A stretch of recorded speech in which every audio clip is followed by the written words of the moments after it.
이 18장은 크게 네 가지 이야기로 구성되어 있습니다. 하나는 천국에서는 누가 큽니까? 이렇게 사도들이 물어보셨어요. 그러니까 예수님께서 어린 아이를 불러 그들 가운데 세우시고 이르시되 진실로 너희에게 이르노니 너희가 돌이켜 어린아이들과 같이 되지 아니하면 결단코 천국에 들어가지 못하리라. 아멘. 예. 지금 제자들의 질문은 뭐죠? 천국에서 누가 큽니까? 누가 천국에서 하나님의 인정을 받을 수 있습니까? 이렇게 말씀을 했는데 예수님은 너희가 돌이켜 어린아이 같이 되지 않으면 결단코 천국에 들어갈 수 없다. 이게 이제 18장에 나온 네 가지 이야기 중에서 첫 번째 이야기죠.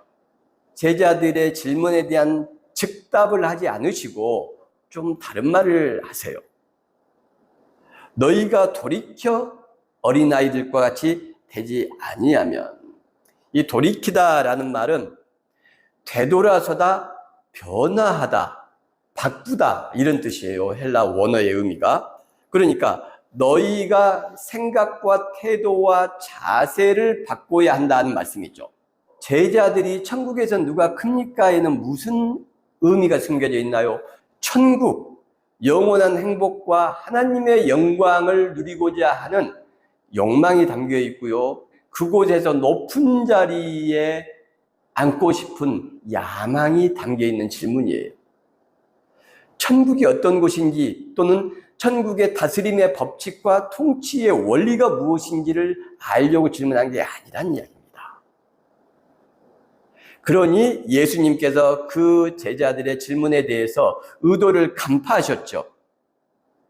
그래서 하시는 말씀이 너희들의 지금 그런 상태와 자세와 믿음, 거기서 돌이키지 않으면, 그 생각과 자세를 바꾸지 않으면, 변화하지 않으면 천국에서 큰 자가 되기는커녕 결단코라고 돼 있죠. 결단코. 이게 헬라어로는 부정어가 두 개가 겹치는 겁니다. 우, 매. 우가 아니다 이런 뜻이고 매도 부정하는 not 이런 뜻이에요. 그러니까 우, 매 하면 결코 아니다. 결코 천국에 들어가지도 못할 것이다. 너희들이 꿈꾸는 천국에 가서 어떻게 하면 좋은 자리에 좀, 높은 자리에 좀 앉아볼까 하는 생각은 가당치도 않고 너희가 비록 내 제자라고 하더라도 천국에 들어가지도 못할 것이다 하는 말씀을 하시는 거예요. 무서운 말씀이고 놀라운 말씀이죠. 어떤 의미에서 보면 제자들이 그렇게 큰 잘못을 한 것도 아닙니다. 천국에 가고 싶고 천국을 누리고 싶고, 제자들의 천국이 예수님이 말씀하시는 천국은 아니었어요.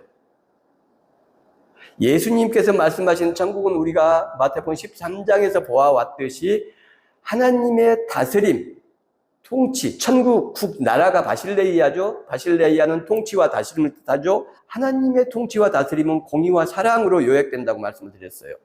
그래서 그 하나님의 다스림을 실천하고 살아내는 것, 그런 실천적인 삶의 의미를 두고 있어요.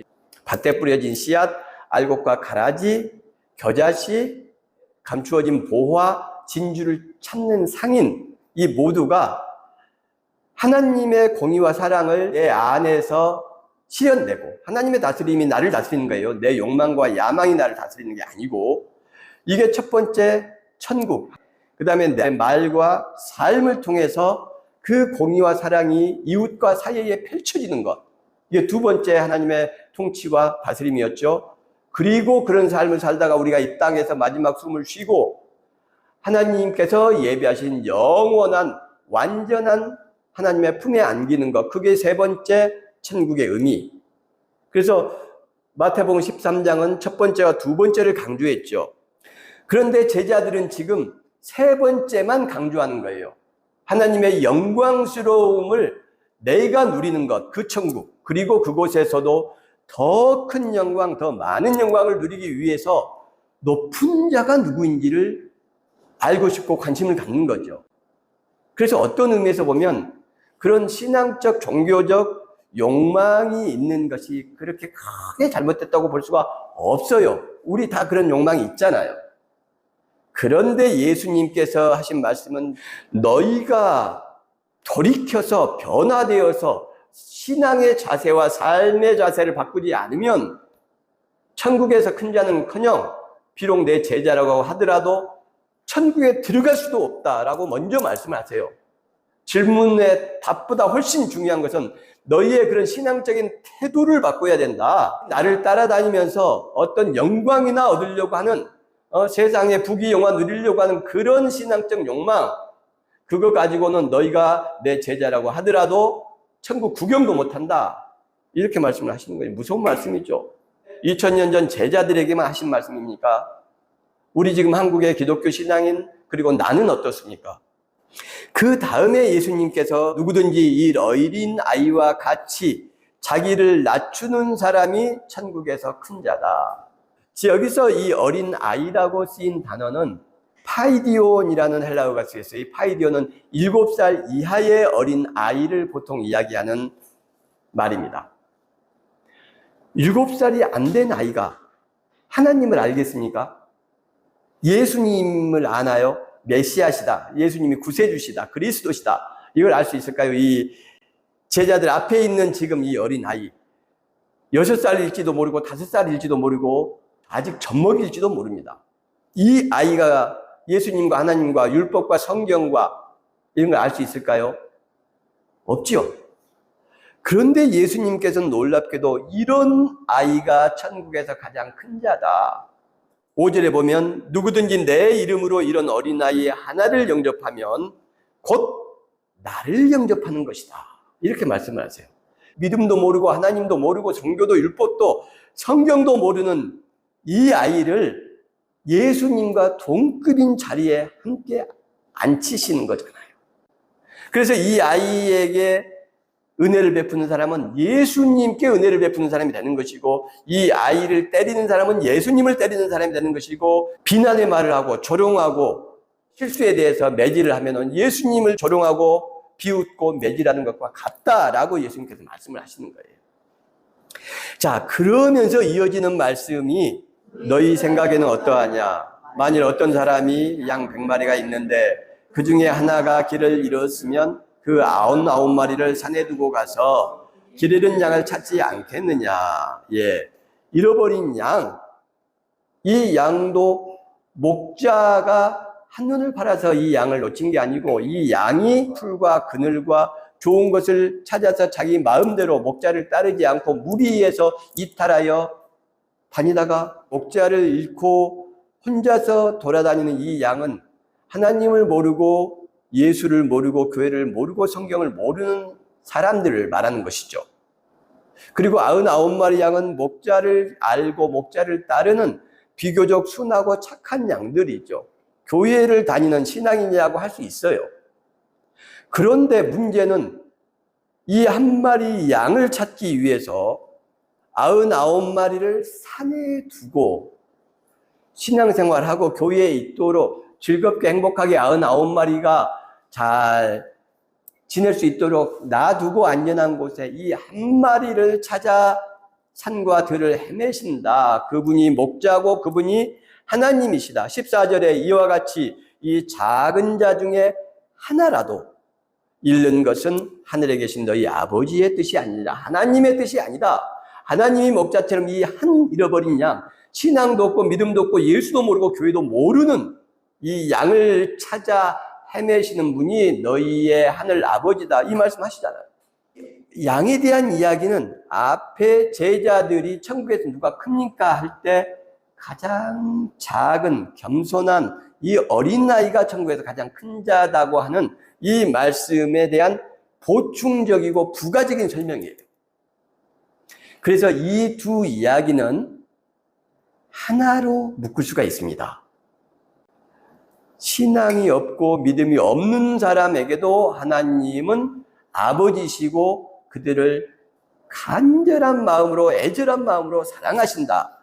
그 다음에 15절부터 나오는 게 공동체 안에서 죄를 지은 사람. 여기서 형제라는 단어가 쓰인 것은 교회 안에 공동체 성원인 것을 말하는 것이고, 이 죄라는 것은 하마르티아, 빗나감, 이탈, 우리말로 표현을 하면 가장 적절한 것은 잘못 정도예요. 잘못 또는 실수. 이렇게 번역하는 것이 제일 적절합니다. 그런데 이걸 죄라고 했죠. 종교는 공포를 먹고 산다. 사람들에게 죄의식과 공포심을 조장하면서 먹고 산다는 조롱 섞인 종교에 대한 비난들이 있습니다. 이런 번역을 하기 때문에 그런 이야기를 듣는 거예요. 내 형제가 잘못을 범하거든 이러면 얼마나 부드럽습니까? 내 형제가 실수를 하거든 이러면 얼마나 우리가 듣기에 부담이 없습니까? 그런데 이런 죄 정치적인 용어로 바꿔버리는 거예요. 너무 무겁게 너무 어둡게 지금 해석을 하고 있죠.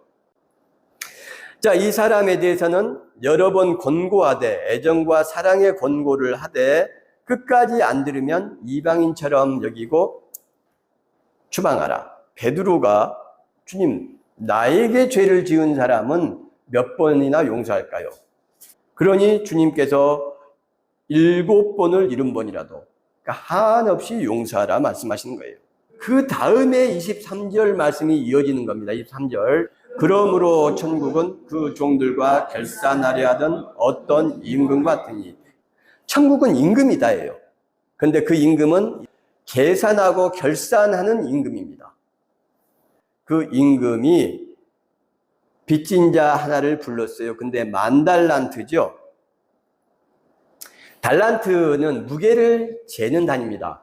고대 사회에서 이 달란트는 시대에 따라서 다 달랐어요. 구약 시대에는 약 한 30kg가 좀 넘었고요. 한 34kg.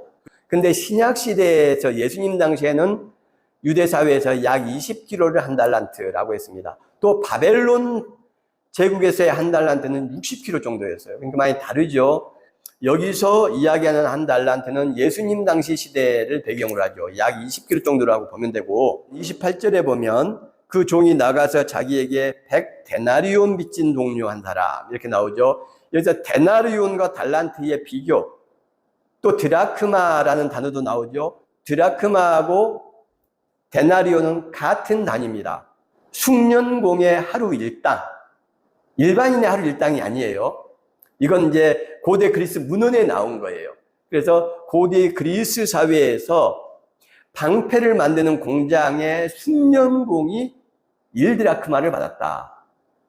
다른 이야기이긴 합니다만 포도원의 농장 아침에 일찍 가서 포도원에 일할 사람을 데리고 오고 그리고 늦게 온 사람은 3시에 이렇게 와서 포도원에 있으려는데 다 한 데나리온을 주죠.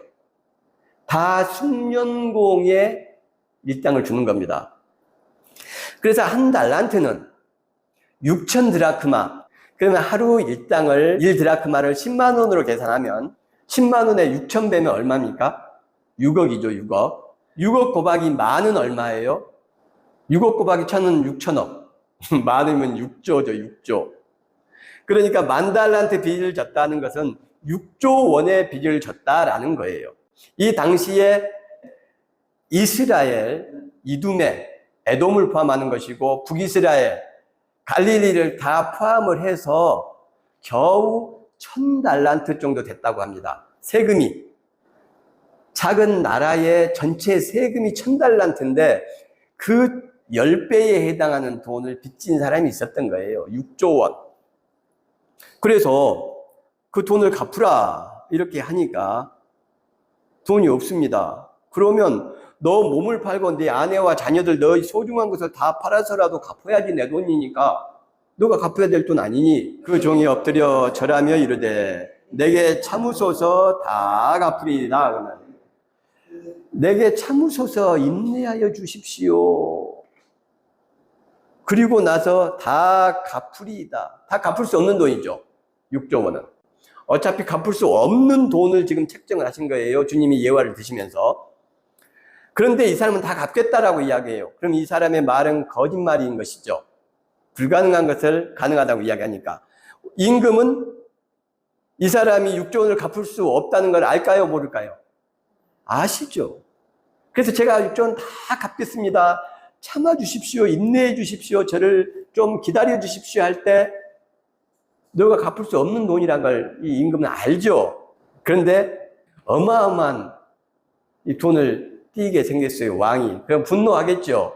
그런데 분노한 것이 아니라 그 종의 주인이 불쌍히 여겨 놓아보내며 그 빚을 탕감하여 주었더니 놓아보내며 자유롭게 하다. 근데 그 전에 불쌍히 여겨 이렇게 돼 있죠.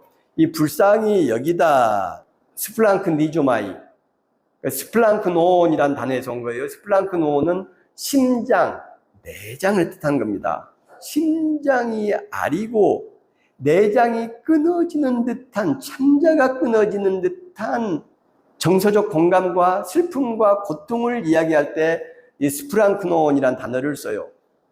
근데 이 임금이 놀랍게도 너희가 내 돈 6조 원을 떼어먹어 하면서 화를 내는 게 아니고 갚을 수 없는 걸 뻔히 아는데 간절하게 그렇게 용서를 구하니까 심장이 아리고 창자가 끊어지는 듯한 그런 불쌍한 연민의 감정을 느꼈다라는 거예요. 그래, 알았다. 내가 너를 불쌍히 여겨서 너의 빚을 다 탕감해주고 너를 자유롭게 하마. 행복하게 편하게 살아라. 즐겁게 살아라. 이렇게 하신 거예요. 근데 그 사람이 나가서 자기에게 100데나리온 빚진 동료 한 사람을 만났다. 둘로스, 동이란 단어입니다. 근데 여기에 쉰이라는 단어가 붙었어요. 그러니까 함께 종된 이런 뜻이에요. 이걸 동료라고 번역을 했습니다. 그러니까 같이 종인 거예요. 한 데나리온 10만 원이었으니까 100데나리온 1000만 원이죠. 1000만 원 빚진 동료를 만났어요. 이 사람이 목을 잡고 세상에 목을 잡고 내 돈 내놔 1000만 원 이놈아 언제 갚을 거야? 제가 갚을 것입니다. 용서해 주십시오. 똑같이 말해요. 참아 주셔서 인내하여 주십시오. 똑같은 단어가 쓰입니다. 그런데 이 사람은 30절에 허락하지 아니하고 그가 빚을 갚도록 옥에 가두어 버립니다.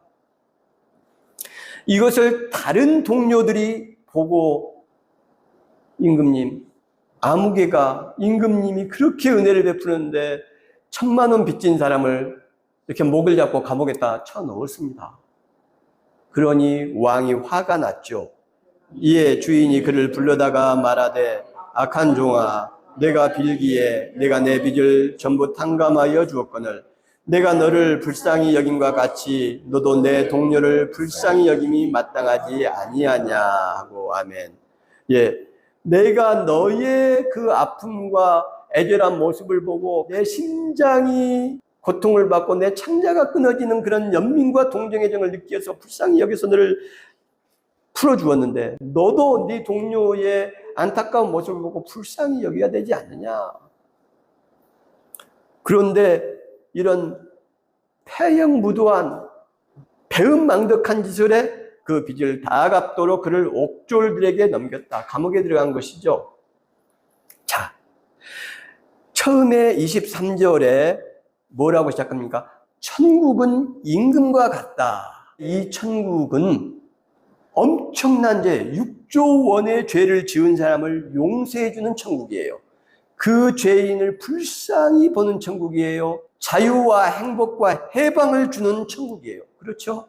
작게 빚진 사람이 하나님을 알고 예수를 아는 사람입니까? 크게 빚진 사람이 하나님을 알고 예수를 아는 사람입니까? 작게 빚진 사람이 하나님을 알고 예수를 아는 사람이죠. 크게 빚진 사람은 하나님도 모르고 예수도 모르는 사람이죠. 이 6조 원 빚을 진 사람은 하나님도 모르고 예수도 모르는 사람이라고 볼 수가 있어요. 그런데 이 사람의 죄를 용서해 주는 겁니다. 임금이 용서해 줬잖아요. 천국은 임금과 같다라고 돼 있죠. 여러분, 우리는 천국을 어떻게 생각합니까? 18장 앞에서 나온 천국에서 누가 큽니까? 천국에서 누가 클까요? 사도들이 큰 사람들이고 큰 자리에 앉을 것이고 모세가, 바울이, 베드로가, 야고보와 마태가, 요한이, 그리고 위대한 신학자들이 높은 자리에 천국에서 앉을 거라고 생각하시죠? 아니라는 겁니다. 그러니까 우리가 내 마음대로 신앙생활을 하고 천국을 내 마음대로 상상하는 거예요. 예수님께서는 명확하게 하나님도 모르고 예수도 모르고 성경도 모르고 11조도 모르고 주일 예배도 모르는 이 파이디온 7살도 안 된 이 어린아이가 천국에서 큰 자다. 이렇게 말씀하시잖아요. 잃어버린 양을 위해서 산과 들과 바다를 밤낮 없이 찾아다니시는 분이 하나님이시고 그것이 천국이다. 10,000달란트 빚진 자를 아무 대가 없이 그가 용서만 구하면 잘못했다고만 하면은 다 용서하고 해방하고 자유를 주는 천국문을 활짝 열고 그를 맞아들이는 것이 천국이고 하나님이다.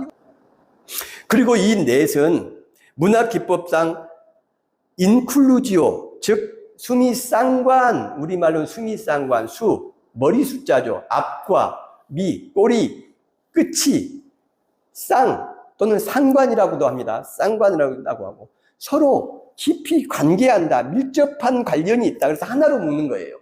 처음과 끝을 같은 문구, 같은 단어, 비슷한 문장을 사용해서 묶는 겁니다. 그리고 중간에는 설명과 해설이 들어있죠. 수미 쌍관 기법, 영어로는 인클루지오 기법이라고 합니다. 문학적 기법이죠.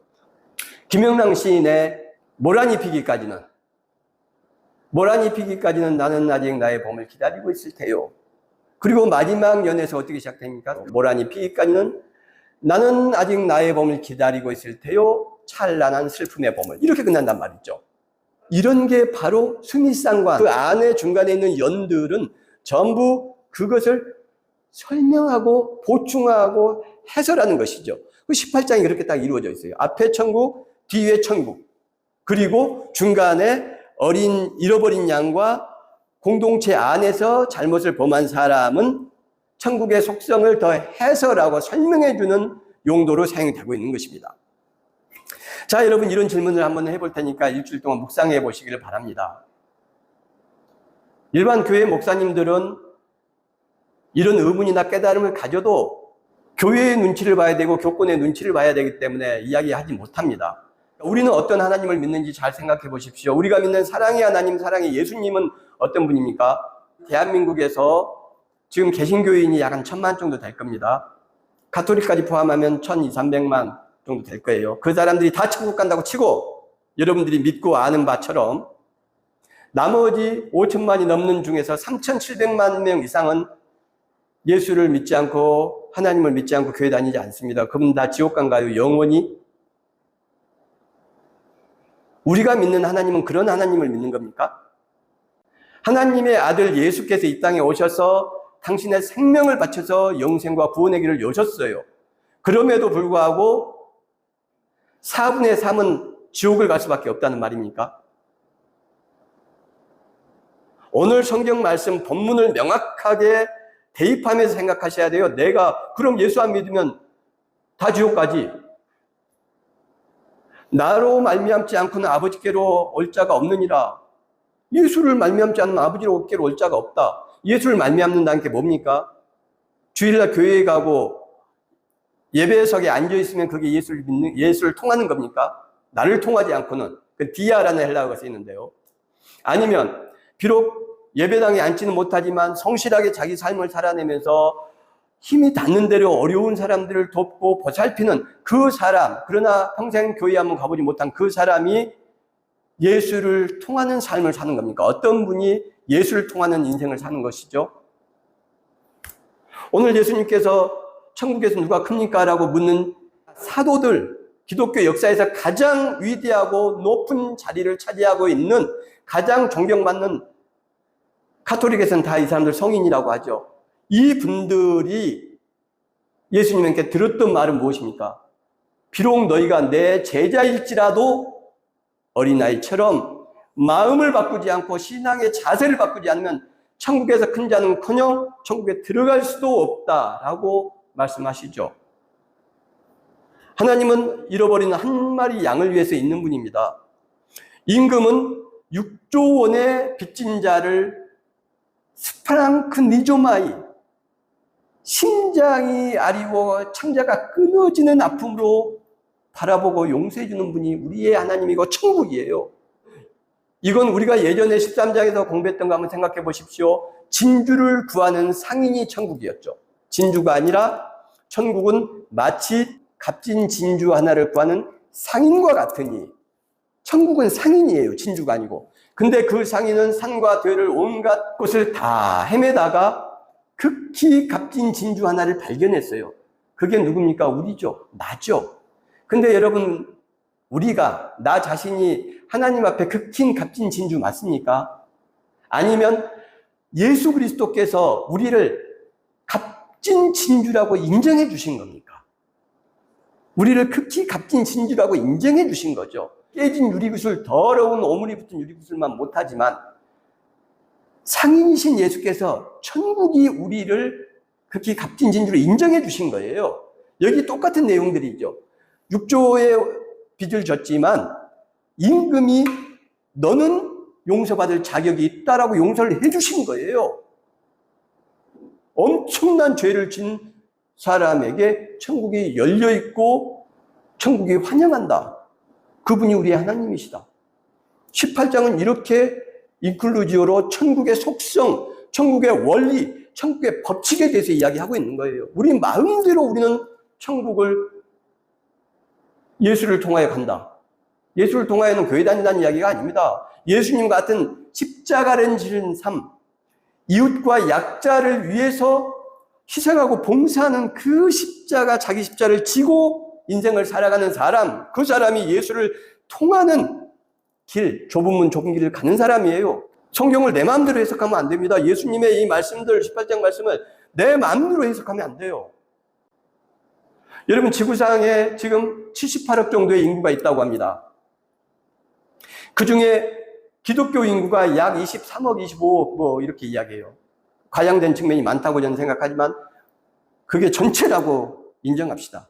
그러면 23억을 잡으면 55억 정도가, 25억을 잡으면 53억 정도가 예수를 모르고 교회 다니지 않는 사람들입니다. 다른 신앙생활을 합니다. 절에도 다니고 힌두교도 믿고 온갖 우상을 다 섬기죠. 그러나 그들이 착한 일을 하고 어려운 사람을 돕는다. 그러면 우리가 믿는 하나님은 55억의 인구를 전부 영원토록 지옥의 불구덩이 속으로 집어 던져버리는 분입니까? 그분들이 힌두교 믿고 싶어서 믿었습니까? 인도에서 태어났잖아요. 스리랑카에서 태어났잖아요. 이슬람 국가에서, 사우디에서 태어났잖아요. 선택하지 못하고 운명적으로 태어났는데 선하게 살고 착하게 살고 어려운 이웃을 자기 십자가를 지고, 비록 예수님을 모르지만 그렇게 사랑의 삶을 살았는데, 네가 인도에 태어나서 우상을 섬겨 영원히 지옥. 우리가 믿는 예수님과 하나님을 사랑의 하나님, 사랑의 예수님이라고 하면서 우리가 믿는 하나님이 그런 분인지를 생각해 봐야 됩니다. 이순신 장군이라도, 어떤 누구라도 예수 안 믿었으니까 전부 지옥 가서 지금 펄펄 끓는 지옥석에서 400년, 500년이 넘도록 고통받고 있다. 그건 당연한 것이다. 신앙 없는 사람들이 정상적인 사람으로 보겠습니까? 여러분, 우리가 생각해야 됩니다. 생각하지 않는 신앙, 질문하지 않는 신앙은 그 끝은 맹신이에요. 그리고 그 맹신의 문을 열고 더 나가면 당신의 나락으로 떨어지는 겁니다. 질문하고 회의하고 고민하고 성경의 의문을 갖고, 성경이 하나님의 말씀이라고 여러분 믿으십니까? 그러면 여러분이 성경 말씀을 지키는 게 아니에요. 성경 말씀이 여러분의 삶을 지키고 여러분의 마음을 지키고 여러분의 신앙을 지켜야지. 하나님께서 성경의 말씀을 지키십니다. 성경의 말씀대로 신앙생활을 해야 됩니다. 여러분, 오늘 방금 마지막에 던진 이 질문, 내가 믿는 하나님은 교회 안 다니는 우리 친척, 친구, 또 고모, 이모, 할머니, 이런 분들 아무리 선하고 아무리 착하게 살아도 영원토록 수십억, 수백억 년 동안 불구덩이에 집어 던지는 분인가? 여러분 고민해 보셔야 돼요. 그리고 성경을 보고 성경의 메시지를 가지고 해석해야 됩니다. 여러분, 지금까지 마태복음 1장부터 쭉 해오잖아요. 제가 어떤 본문을 특별하게 의도를 가지고 설교하는 게 아니란 말씀입니다. 근데 그 말씀이 잃어버린 양의 하나님, 잃어버린 양을 위한 목자, 하나님을 모르고 신앙을 모르는 지극히 어린 아이의 하나님, 죄 지은 자, 빚진 자의 하나님 나오잖아요. 수도 없이. 예수님의 제자들은 선생님, 랍비요 이렇게 했지만 이방인 수로보니게 여인은 퀴리의 주님. 겸손한 믿음, 겸손한 자세를 가지고 우리 교인들뿐만 아니라 동영상 듣는 분들은 저와 같은 설교는 절대 들을 수 없습니다. 목사들한테서. 그러나 저는 할 겁니다. 왜냐하면 진실을 이야기해야 되니까요. 진실. 그게 성경에 진리로 번역된 알레테이아란 말입니다. 진실이란 말입니다. 사실이란 뜻이에요. 사실을 말하는 것이 진리입니다. 여러분, 오늘 던진 질문을 가지고 약간 무거운 마음으로 나의 하나님, 내가 믿는 하나님은 어떤 분인지, 성경의 하나님은 어떤 분인지를 고민하는 일주일이 되시기를 주님의 이름으로 축원합니다.